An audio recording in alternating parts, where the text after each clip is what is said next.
Al-Mahligai artinya pendata. Mahligai juga bermakna kerajaan. Dan di pemakaman kuno bernama Mahligai inilah bersemayam makam para syekh yang datang dari Jazirah Arab, yang awalnya datang untuk mencari kapur hingga akhirnya menyebarkan Islam ke Nusantara.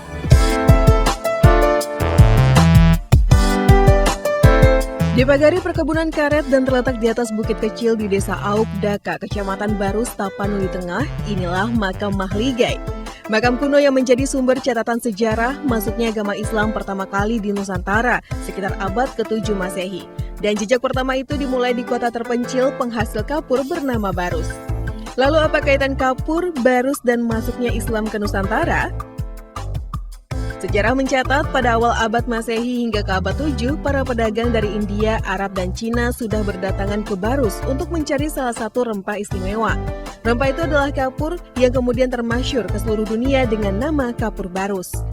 Selain berniaga mencari kapur, para saudagar khususnya dari Jazirah Arab yang tiba ke Barus pada abad ke-7 Masehi atau tahun pertama Hijriah juga mulai menyebarkan agama Islam di tanah Barus. Dan berkat syiar para pedagang itulah, untuk pertama kalinya agama Islam masuk ke Nusantara melalui Barus, Sumatera Utara.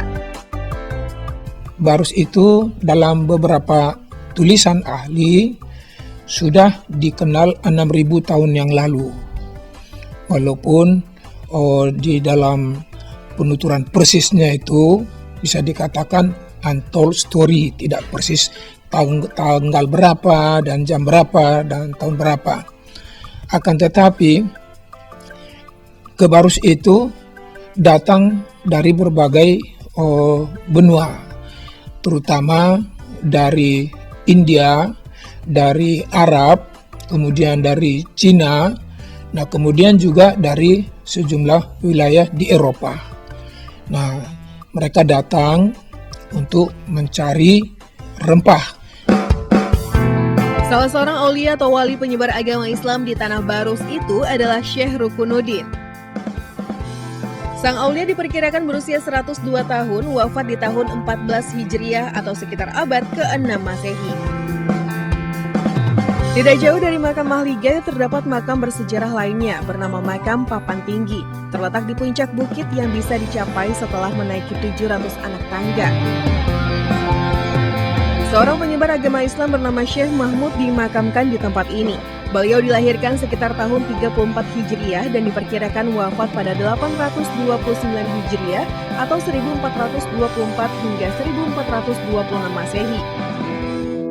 Panjang makamnya mencapai 7 meter dengan 2 batu nisan bertuliskan hadis dan bercorak kaligrafi Arab Persian yang diperkirakan dibuat sekitar abad ke-7 hingga 9 Masehi. Sejarawan mencatat sama seperti penyebar agama Islam lainnya, Syekh Mahmud adalah seorang saudagar dari Arab Persia yang diperkirakan tiba di Barus pada abad ke-6 Masehi untuk mencari rempah kapur dan kemudian menyebarkan agama Islam.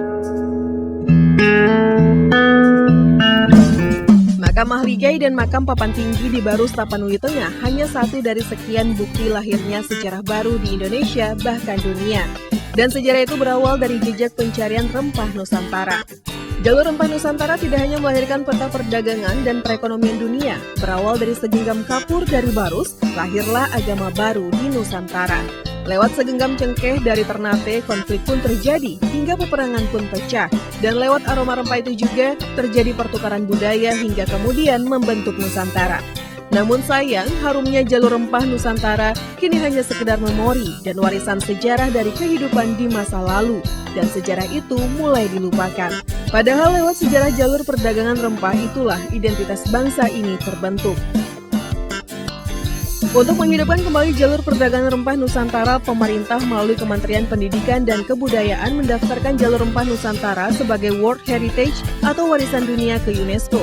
Usulan ini menjadi sangat penting mengingat rempah memiliki peran vital sebagai identitas bangsa.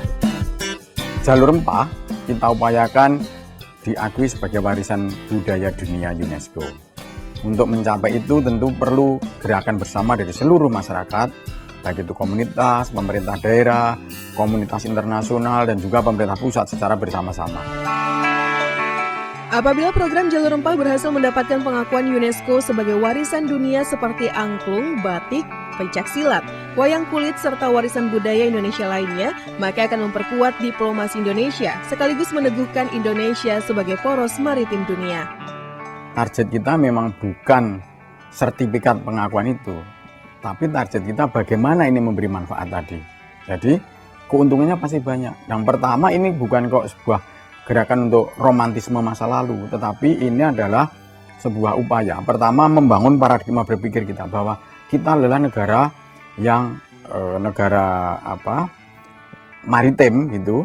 Jadi visi itu harus kita tetapkan bersama. Tidak hanya mengusulkan jalur rempah sebagai warisan dunia, Kementerian Pendidikan dan Kebudayaan juga akan berupaya merekonstruksi jalur perdagangan rempah di Nusantara yang dinilai sangat penting. Bukan hanya untuk mengingatkan kejayaan jalur rempah di masa lalu, tetapi juga kembali menghidupkannya di masa sekarang. Upaya yang akan dilakukan untuk merekonstruksi jalur rempah itu adalah peremajaan ladang rempah, industri obat herbal dan kecantikan berbasis rempah-rempah asli Indonesia, serta paket wisata jalur rempah. Setidaknya 20 titik awal rekonstruksi jalur rempah itu sudah disusun yang tersebar dari Raja Ampat hingga pesisir selatan. Dengan program ini diharapkan dapat mendorong kemajuan perekonomian demi kesejahteraan masyarakat. Untuk itu, sebagai sebuah gerakan gotong royong untuk pemajuan kebudayaan Indonesia, maka membutuhkan komitmen bersama bahwa jalur rempah tidak hanya sekedar jalur, tetapi di balik jalur itu banyak nilai yang ingin kita sampaikan kaitannya dengan pendidikan karakter, pemanfaatan di bidang ekonomi, dan lain sebagainya. Rempah Nusantara lewat aromanya yang mewangi tidak hanya membuat cita rasa makanan khas di atas meja makan menjadi semakin nikmat saat disantap, tetapi juga mewariskan sejarah panjang yang mengubah wajah dunia.